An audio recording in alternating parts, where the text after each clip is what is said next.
ಸ್ನೇಹಿತರೆ ನಮಸ್ಕಾರ. ನಾನು ನಿಮ್ಮ ರಾಕೇಶ್ ಆರುಂಡಿ. ಯಾರೆಲ್ಲ ಲಿಫ್ಟನ್ನು ಬಳಕೆ ಮಾಡ್ತೀರಿ ಅವರೆಲ್ಲರೂ ಕೂಡ ಸ್ವಲ್ಪ ಎಚ್ಚರಿಕೆಯಿಂದ ಈ ವಿಡಿಯೋವನ್ನು ಕಂಪ್ಲೀಟಾಗಿ ನೋಡಬೇಕು. ನೋಡಿ, ಪ್ರತಿಯೊಂದು ಜೀವಗಳು ಕೂಡ ಅಮೂಲ್ಯ. ಆದರೆ ಎಲ್ಲೋ ಒಂದು ಕಡೆ ಬೇಜವಾಬ್ದಾರಿಯಿಂದ ನಿಮ್ಮ ಪ್ರಾಣಕ್ಕೆ ನೀವು ಕುತ್ತು ತಂದುಕೊಳ್ಬಾರ್ದು ಅನ್ನೋದಷ್ಟೇ ನಮ್ಮ ಉದ್ದೇಶ. ನೋಡಿ, ಮಂಗಳೂರಿನ ಕುಂಟಿಕಾನದಲ್ಲಿರ್ತಕ್ಕಂಥ ಕಮರ್ಷಿಯಲ್ ಸ್ಟೋರ್ ಒಂದರಲ್ಲಿ ನಡೆದಂಥ ಭೀಕರ ದುರಂತ ಎಂಥವ್ರನ್ನು ಕೂಡ ಬೆಚ್ಚಿ ಬೀಳಿಸಿಬಿಡುತ್ತೆ. ಸ್ವಲ್ಪ ಯಾಮಾರಿದ್ದಕ್ಕಾಗಿ ಇವತ್ತು ಪ್ರಾಣ ಪಕ್ಷಿ ಹಾರು ಹೋಗಿಬಿಟ್ಟಿದೆ ಅನ್ನೋದಕ್ಕೆ ಈ ಘಟನೆಯೇ ಸಾಕ್ಷಿ. ಮಂಗಳೂರಿನ ಎಜೆ ಆಸ್ಪತ್ರೆಯ ಬಳಿ ಇರ್ತಕ್ಕಂಥ ಒಂದು ಇನ್ಸ್ಟಾಮಾರ್ಟ್ನಲ್ಲಿ ಲಿಫ್ಟ್ ದುರಂತದಲ್ಲಿ ಸಿಕ್ಕ ಯುವಕನ ಪಾಡು ಯಾರಿಗೂ ಬೇಡವೇ ಬೇಡ ಅನಿಸ್ಬಿಡುತ್ತೆ. ಬೇಳಾಲು ಪಂಚಕೆರೆಯ ಯುವಕ ಸ್ಥಳದಲ್ಲೇ ಸಾವನ್ನಪ್ಪಿಬಿಡ್ತಾನೆ. ಸೆರೆ ಸಿಕ್ಕಿರ್ತಕ್ಕಂಥ CCTV ದೃಶ್ಯಗಳೇ ಈ ಘಟನೆ ಎಂಥವ್ರನ್ನು ಕೂಡ ಮೈ ಜುಮ್ಮೆನಿಸುವಂತೆ ಮಾಡಿಬಿಡುತ್ತೆ. ನೋಡಿ, ಅವರು ಮಾಡಿಕೊಂಡಂಥ ಎಡವಟ್ಟು, ಇದರ ಬಗ್ಗೆ ಸ್ವಲ್ಪ ಮುನ್ನೆಚ್ಚರಿಕೆಗಳಿದ್ದರೆ ಅಥವಾ ಲಿಫ್ಟ್ನ ಸಾಮರ್ಥ್ಯದ ಬಗ್ಗೆ, ದಕ್ಷತೆಯ ಬಗ್ಗೆ ಏನಾದರೂ ಮುನ್ನೆಚ್ಚರಿಕೆ ಆಗಿ ಅದನ್ನು ಕ್ವಾಲಿಟಿ ಚೆಕ್ ಏನಾದರೂ ಮಾಡಿದರೆ ಈ ಥರದ ದುರಂತ ಯಾವುದು ಕೂಡ ಸಂಭವಿಸ್ತಾ ಇರಲಿಲ್ಲ.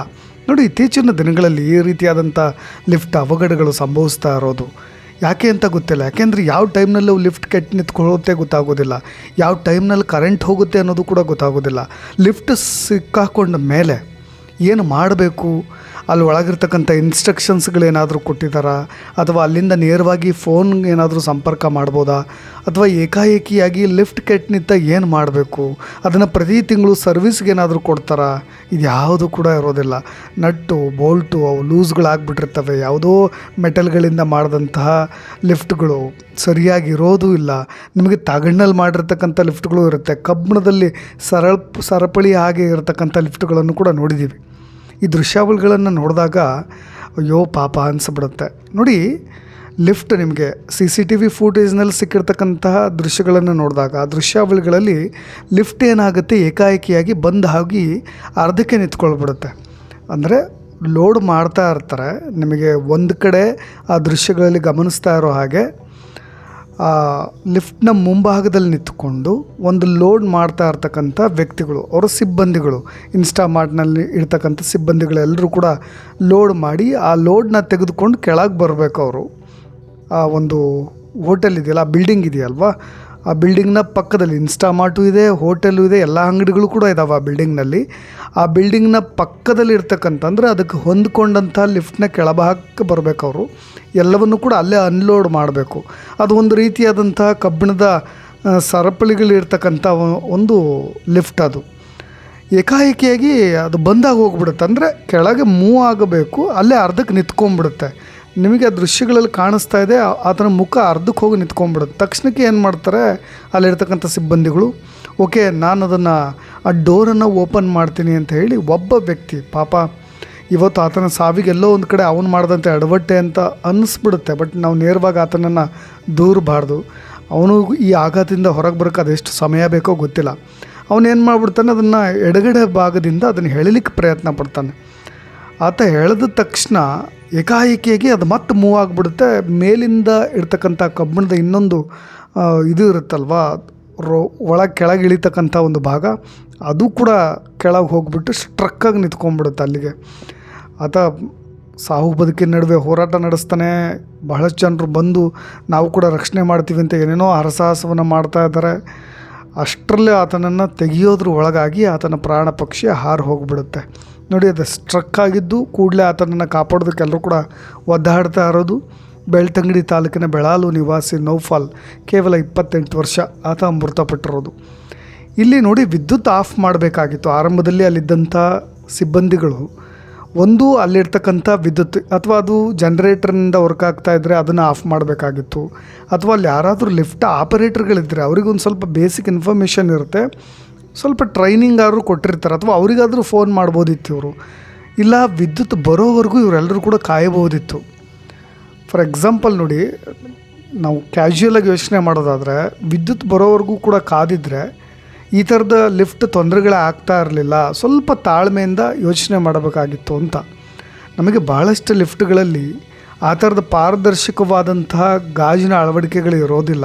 ಸ್ವಲ್ಪ ರಿಲ್ಯಾಕ್ಸ್ ಮೋಡ್ನಲ್ಲಿ ಇರ್ತಾರೆ. ಹೊರಗಿಂದ ಏನೇ ಕಮ್ಯುನಿಕೇಟ್ ಮಾಡಿದ್ರು ಅವ್ರಿಗೆ ಅರ್ಥ ಆಗುತ್ತೆ.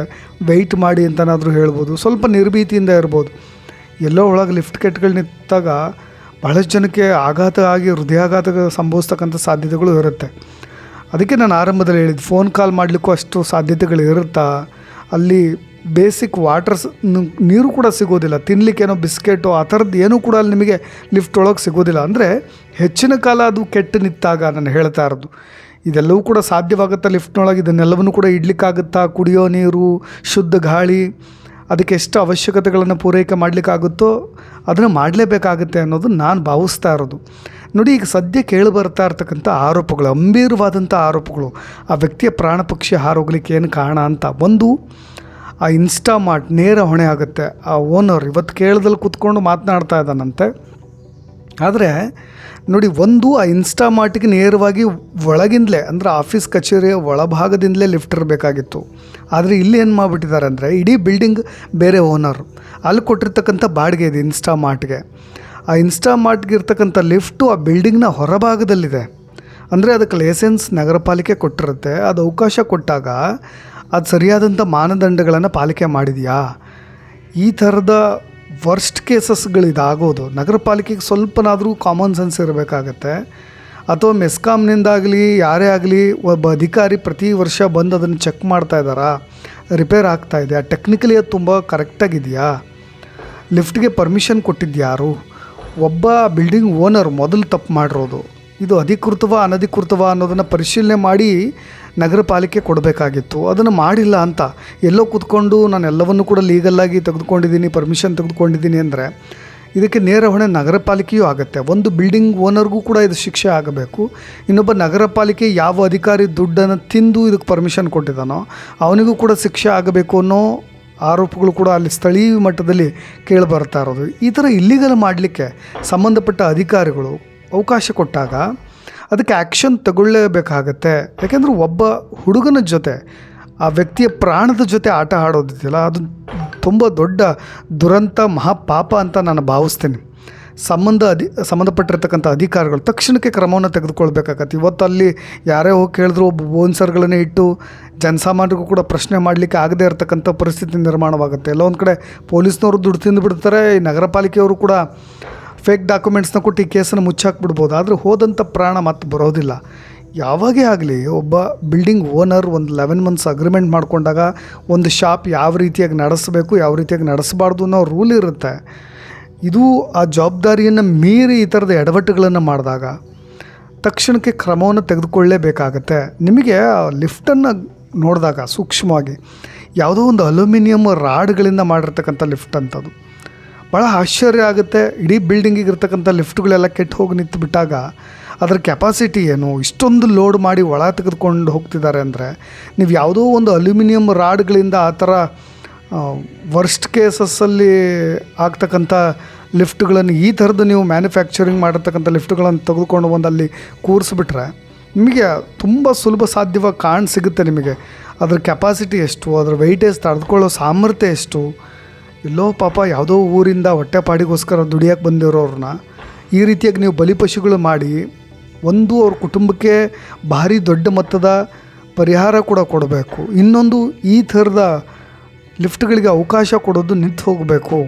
ಮತ್ತು ಮೊದಲನೇದಾಗಿ ಬಹಳ ಪ್ರಮುಖವಾದಂಥ ವಿಷಯ, ಬಿಲ್ಡಿಂಗ್ ಓನರ್ಗೆ ಶಿಕ್ಷೆ ಆಗಬೇಕು. ಆಗ ಮಾತ್ರ ಈ ಥರದ ಘಟನೆಗಳು ಸಂಭವಿಸೋದಿಲ್ಲ ಅಂತ ಹೇಳಿ ನಾನು ಭಾವಿಸ್ತೀನಿ ಅಂತ ಹೇಳ್ತಾ, ಈ ಘಟನೆಗೆ ಸಂಬಂಧಪಟ್ಟ ಹಾಗೆ ನಿಮ್ಮ ಅಭಿಪ್ರಾಯಗಳೇನಾದರೂ ಇದ್ದರೆ ಅದನ್ನು ಕೂಡ ತಿಳಿಸ್ಬೋದು ಅಂತ ಹೇಳ್ತಾ ಧನ್ಯವಾದ.